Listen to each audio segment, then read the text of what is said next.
La finale masculine poids-plume, les moins de 56 kilos. Dans le coin rouge ce soir, Selim Souila. C'est l'étape ultime avant le titre. Oui, bien sûr. Là, je pense que la pression elle est au maximum pour chacun des boxeurs. Et si ça le fait, je pense comme moi, dès qu'il y aura le premier coup de gong, toute cette pression va partir et place au combat. Tout à fait, parce que tu parles de pression, donc de stress forcément. Quand il y a une échéance pareille, on est forcément stressé. On dit souvent qu'on reconnaît un champion à sa capacité de gérer ce stress-là, justement. Selim Souila du Grand Boxing Academy d'Orderonne, champion de France Espoir 2019 et 2020.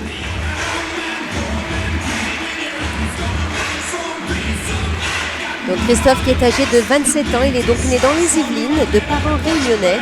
Et c'est donc durant son adolescence qu'il est retourné sur son île d'origine, où il a commencé la boxe française à l'âge de 11 ans. Allez, la première reprise démarre donc dans ce combat pour le titre chez les poids plumes.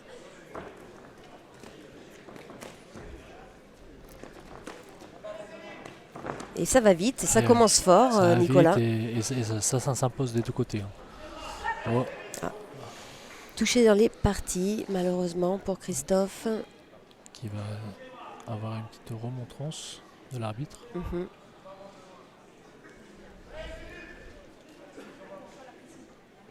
C'est des choses qui arrivent. Tout à fait.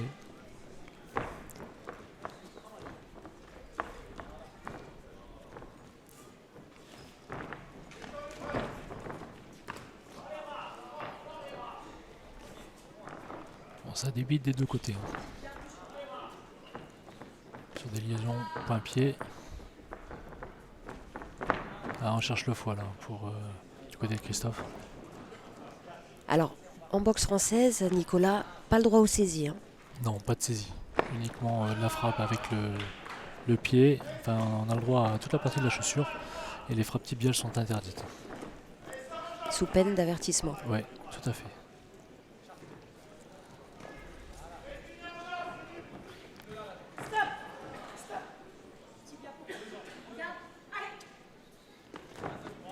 Comme on vient de le voir à l'instant d'ailleurs, coup au tibia. Tout à fait. Signalé par l'arbitre. D'où l'intérêt à chaque fois d'être à bonne distance pour lancer ces segments de jambes avant ou de jambes arrière.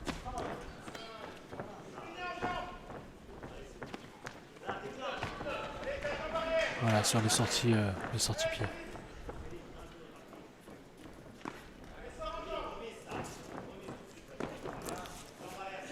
Donc là, deux boxeurs qui ont une petite expérience, Nicolas. Oui. Moins de 30 combats pour les deux. Mais c'est propre, que ce soit sur la partie offensive, défensive. Ils vont très vite dans les enchaînements point-pied et pied-point. Chez les moins de 56 kilos, ça va vite, ça frappe peut-être moins fort, Oui. mais ça va vite. Ça va vite. Le but c'est de marquer le maximum de points. Là on essaie de faire mal sur les parties inférieures pour pouvoir s'imposer déjà dès la première reprise. Et aussi avoir un petit ascendant psychologique.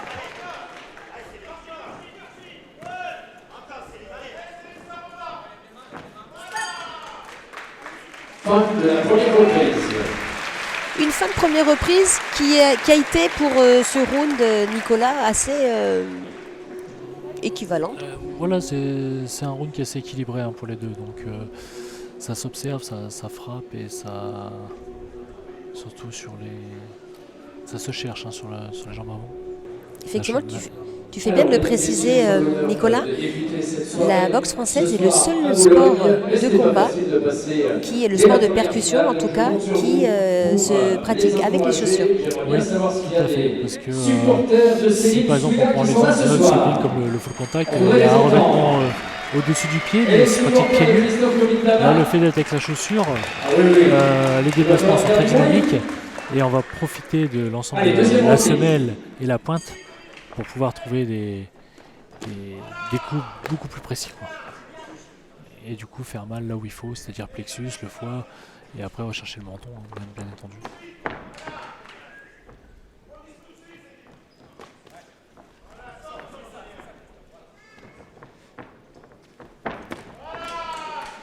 Alors Selim qui va chercher justement les coups de pied figure sur cette seconde reprise.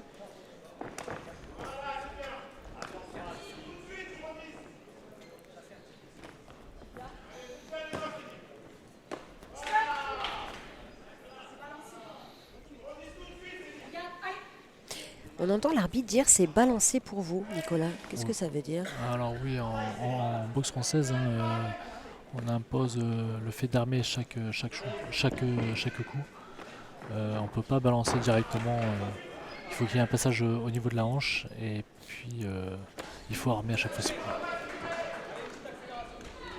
D'où une demande technique beaucoup plus importante. Notamment lors des finales du championnat de France. Oui, ouais, t'es encore plus exigeant, bien sûr. Puisqu'il faut que ça fasse mal, que ce soit propre et rester sur le côté éthique de l'image de la boxe française. Tout à fait.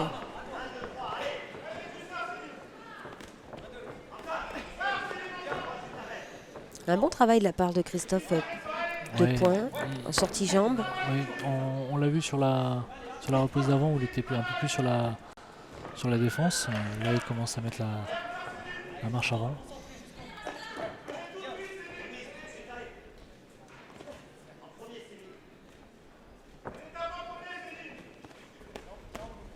Oh, beau crochet de Selim. Ils sont bien passés. Dommage qu'il n'ait pas terminé avec les jambes. Ouais. On l'entend d'ailleurs dans son coin. On entend ses coachs. Je pense que c'est dû à des recommandations.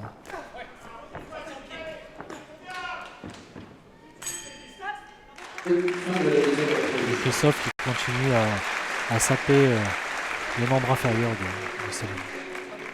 Quand tu dis saper les membres inférieurs, c'est-à-dire continuer à taper en ligne basse. En ligne basse, tout à fait. Donc dans les cuisses, à l'intérieur comme à l'extérieur. Oui, tout à fait. Et des fois, tu te poses et tu appuies fort, efficace. Okay, parce que tu as montré que tu pouvais le faire aussi. Par rapport, c'est la troisième. Je veux la même chose. Je veux la même chose. Avec encore un petit peu plus de conviction quand tu te poses. Okay, puis tu te rentres dedans comme il t'est rentré à la première, il a pris la confiance. Non, allez. Donc, comme vous l'avez pu l'entendre, du côté de Christophe Gomadaba, la même chose pour cette troisième reprise. Mais en appuyant un peu plus les coups quand même. Voilà, les conseils de Jérôme Yon sont importants. Jérôme Yon, je l'ai eu aussi en entraîneur l'équipe de France junior quand j'étais en junior. Ah, donc il a été ton entraîneur. Oui, il est toujours entraîneur au sein de l'équipe de France, préparateur. Et il s'occupe aussi du club de Levallois.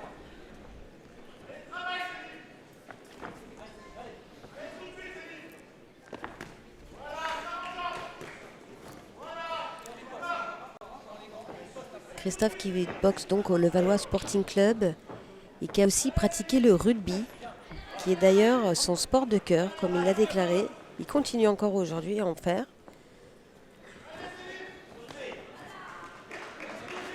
Il a commencé la compétition à l'âge de 13 ans. Ah, beau chassé tournant au corps. Point, sortie-pied. Propre, très propre. Alors Selim remet la même chose, mais avec un petit temps de retard. Un petit temps de retard, ouais. Le timing est très important également.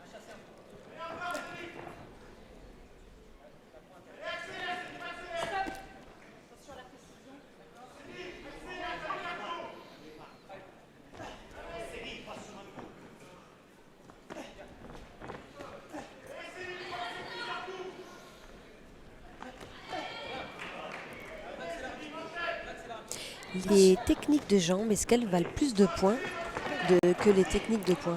Oui, il y a toujours plus d'importance déjà, même au niveau de l'impact. Les coups de pied ont un peu plus d'impact que les poings. On le voit par la taille du quadriceps par rapport au biceps. Mais en plus de ça, du côté esthétique, parce qu'il y a quand même, au-delà de l'efficacité, il y a aussi une note sur la gestuelle.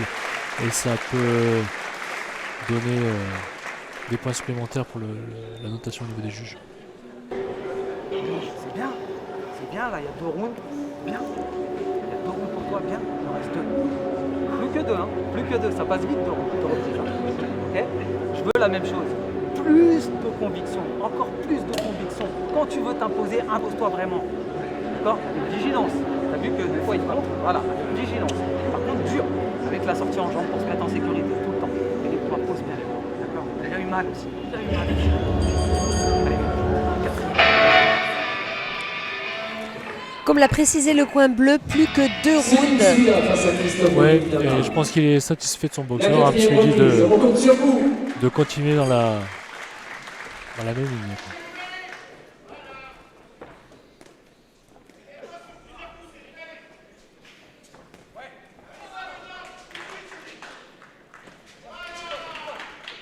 Selim peut surprendre avec ses fouettés figures. Tout à fait, voilà pourquoi il a demandé de rester vigilant malgré sa légère avance. Ça peut être le piège parfois Exactement. de mener les premières reprises, de se sentir trop confiant et de baisser un petit peu les mains et hop, la surprise. Tout à fait, alors que le combat n'est pas fini jusqu'à que la cloche retentisse. Oui. Deuxième coup dans les parties qui semble assez douloureux pour Christophe. Alors, partie ou bas-ventre, pour cela que l'arbitre compte. Et elle va le demander un avertissement.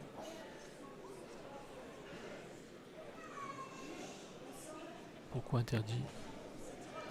Avertissement prononcé. Il est vrai qu'en boxe française, le juge sur le ring demande l'avis des autres juges autour de la table pour mettre l'avertissement ou non. Oui. Ce qui ne se fait pas, par exemple, en boxe anglaise, où seul l'arbitre centre a le pouvoir décisionnel. Là, on va demander à l'ensemble des juges qui sont autour, et suivant le placement parce que les juges se retrouvent tout autour du ring, hein, ils ne sont pas tous centrés au même endroit, ce qui permet de leur donner leur avis.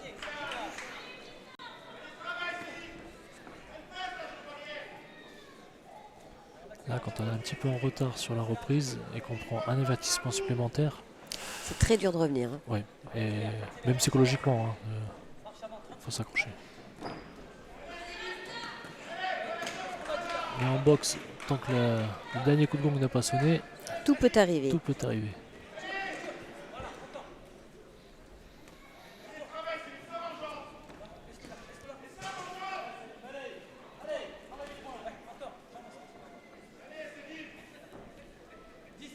Effectivement, on entend les consignes des coachs de Selim lui demandant justement d'accélérer, de servir de sa jambe arrière. Oh, belle uppercut de Selim. Fin de la 4e reprise. On les applaudit, s'il vous plaît, on les encourage. La 5e et dernière reprise.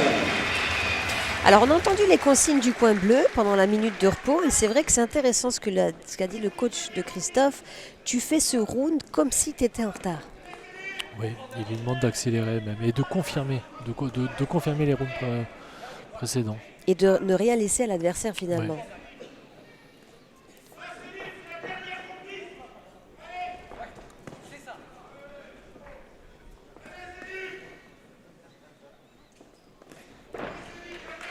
Bon, la dernière reprise, hein, on retient souvent la dernière reprise sur l'état général du boxeur, sur l'ensemble des reprises.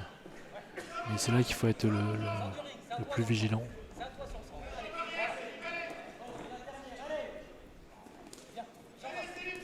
Pas faire d'erreur qui pourrait être fatale à 2 minutes de la fin.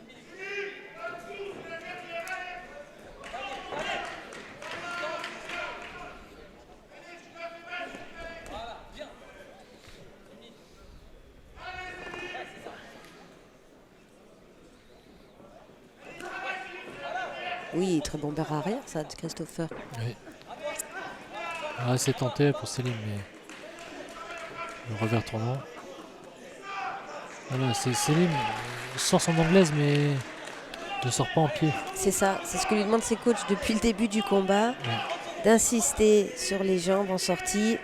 Ce qui lui permettrait de reprendre cette distance de jambes, de réobserver et de réattaquer derrière. Mais Mais parfois, le stress de l'enjeu, Bien sûr. Et la fatigue, hein, la fatigue. la fatigue, le stress de l'enjeu fait qu'on n'entend pas toujours les consignes. Ou même si on les entend, on ne les comprend pas forcément non plus. Ah, on est dans sa bulle. Hein.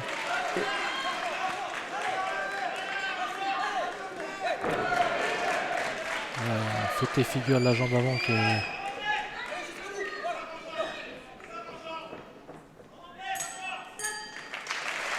Et fin de cette première finale.